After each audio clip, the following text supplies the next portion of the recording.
Once upon a time, there was a little girl who lived with her mother and father in a small cottage on the edge of a dark forest. Whenever the girl went out, she wore a beautiful red-hooded coat that her mother had made, so everybody called her Little Red Riding Hood. One day, her mother asked, "Would you kindly take a basket of biscuits and jam to Grandmother? She has not been feeling well, and I know a visit from you would cheer her up." Red Riding Hood thought it would be brilliant to see her grandmother. She put on her coat, took the basket in hand, and said goodbye to her mother.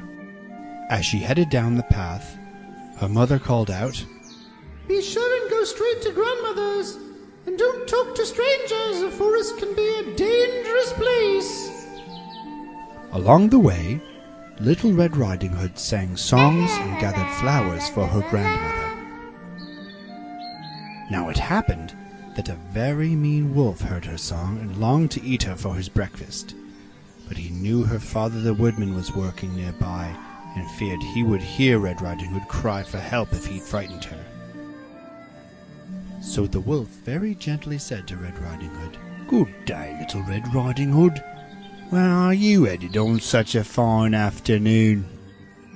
"To visit my sick grandmother and deliver her biscuits and jam." "And where does your grandmother live?" asked the sneaky wolf. "Deep in the middle of the forest," said Little Red Riding Hood. "Ah, I believe I know the house. Good day," said the wolf, and off he ran into the forest. It was such a lovely day.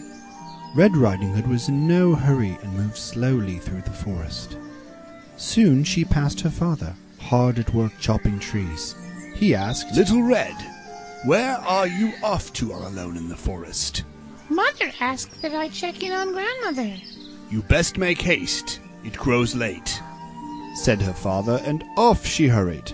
While Little Red Riding Hood was at play in the woods, the mean wolf galloped quickly ahead to the old woman's house. You see, Grandmother lived all alone. She was quite old and feeble. However, her kindly neighbors checked in on her daily, helping to tidy the house and get her food. When the wolf reached the cottage, he tapped on the door. "Who is there?" asked the old lady. "Granny, it's Little Red Riding Hood," said the wolf, disguising his voice. "Oh, come in, my dear," said the old lady, who was a little hard of hearing.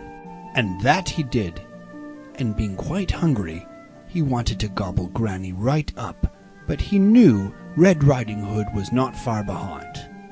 He locked Granny in the closet, dressed himself in Granny's nightcap, and climbed into her bed.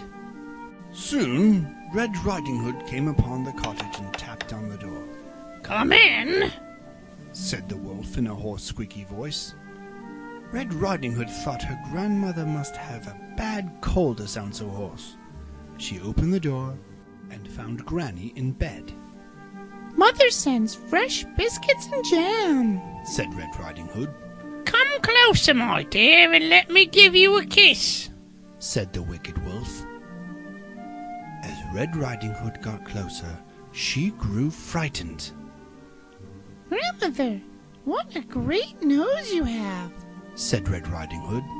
"All the better to smell with, my dear," said the hungry wolf. "And Grandmother, what big ears you have," said Red Riding Hood.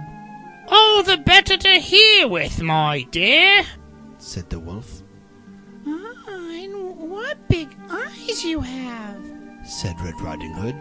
"All the better to see with," said the wolf, showing his large teeth. "Oh, Grandmother, what large teeth you have," said Red Riding Hood. "All the better to eat you up with," said the wolf, and jumping out of bed he rushed at Red Riding Hood. Just at that moment the door flew open. It was the brave and strong woodsman.